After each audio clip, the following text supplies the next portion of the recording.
And this next one is, I always have my little cheat cards. Sara Taylor. I'm kind of getting somber and serious here because these are some hardcore stories. But you know what? I hate to say it this way, we have a hardcore God. Extreme testimonies addressed by the love of an extreme God. And so Sara Taylor is our next guest. So join me in welcoming her, will you?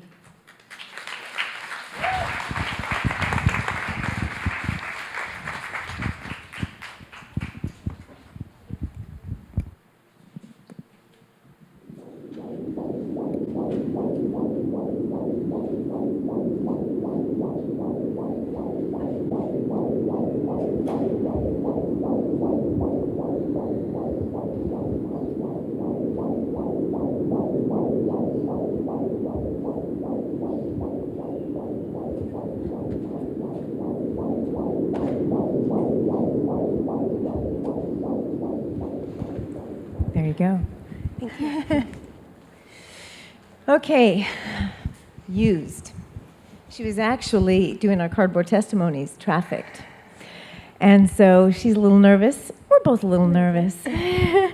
And so just wanted to ask you a question. So first of all, how old are you? 26. Okay, you're 26 years old. And how long have you been free from your trafficker? 4.5 years. Okay, so let's start out by saying you were, that's a good thing. She's free. Yes. So now that you're free from your traffickers, let's start from the beginning. How old were you when you met this man? 19. And he was considered your boyfriend? Yeah, we started off as talking and then shortly he became my boyfriend. Okay, so you were a virgin, right? Yes, when I met him. So this is interesting. Tell me about that. I did not lose my virginity to him, though. First of all, I was raised in a Christian home, so I had planned to wait until marriage to have sex. But I met this guy, and he had like a hold on me from the very beginning. It's hard to even describe. And I just had this deep desire to be loved and wanted, and I would do anything for that.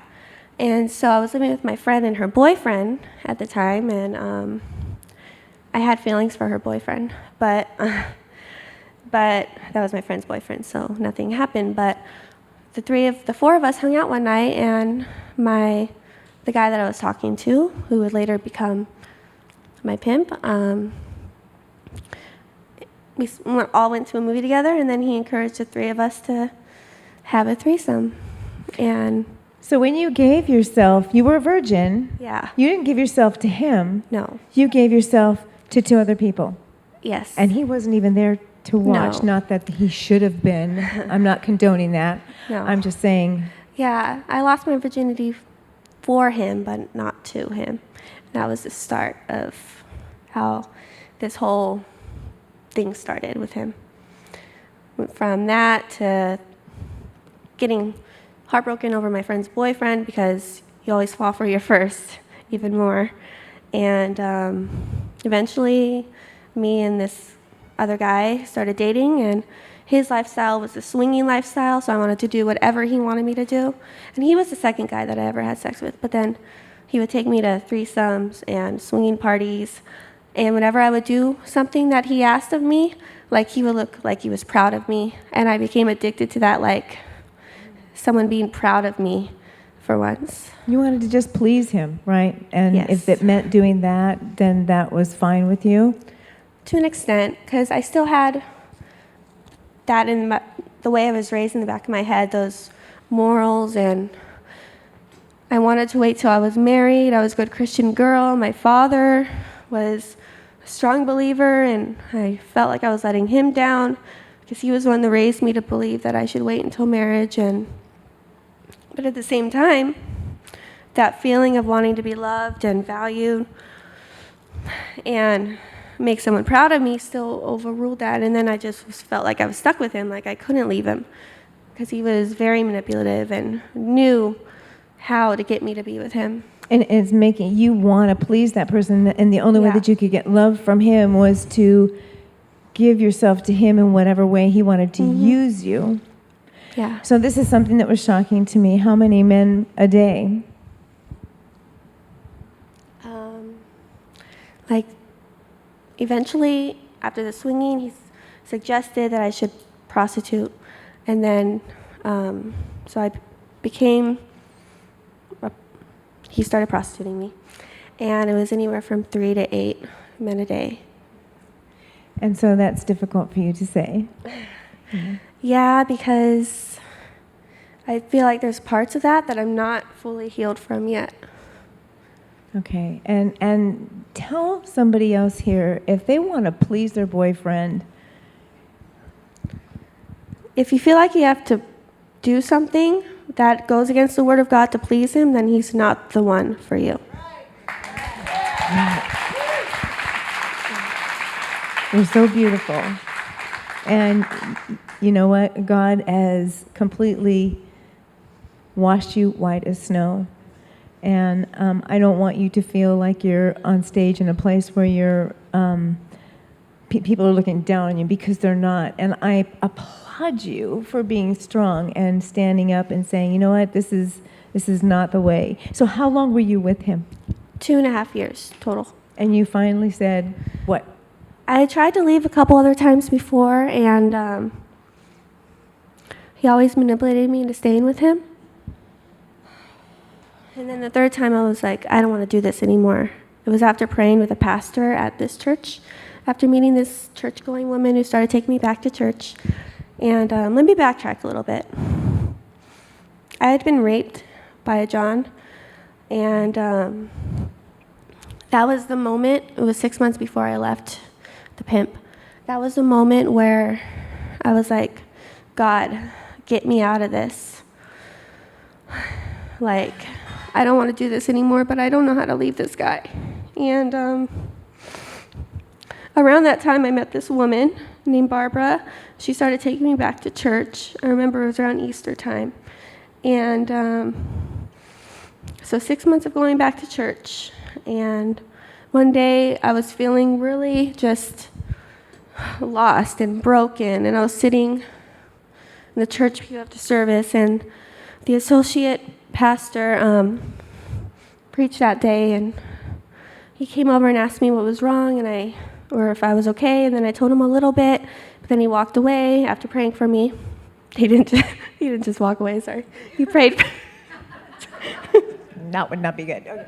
No, he prayed for me, and then he got up and started walking away, and then I jumped up. I was like, maybe I can't tell you more. And so I told him specifically what was going on. He prayed for me again specifically. He even prayed for my pimp. And then later that day, I was in his truck, my pimp's truck, and he was yelling at me for not making enough money lately. And out of nowhere, I was like, I don't want to do this anymore. And I had said that before, but this time it felt different. It felt liberating, even. Like, I was like, no. And he was like, just stay for the end of the week until we got the room paid for. Up to. And I said, okay. And then in that week, he tried every tactic he had tried in the past to get me to stay with him that had worked. But this time, nothing worked, and God won. And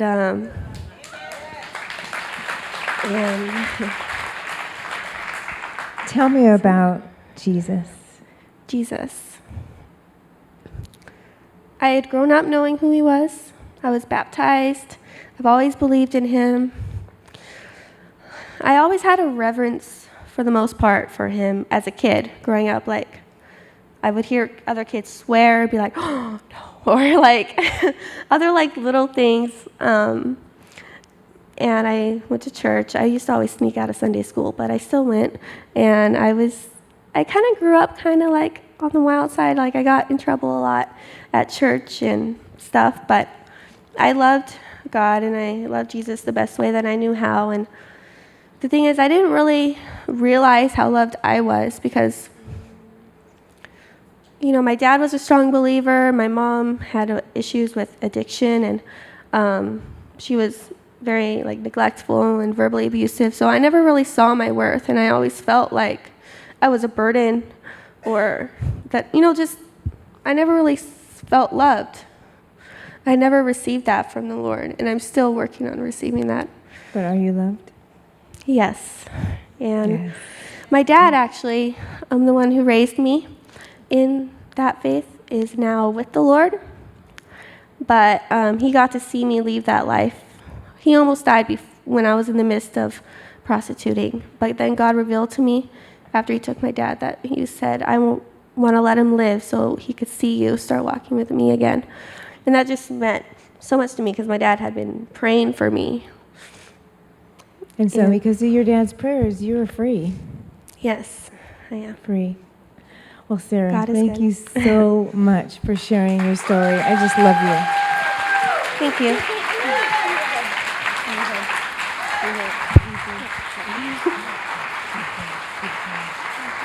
Thank you.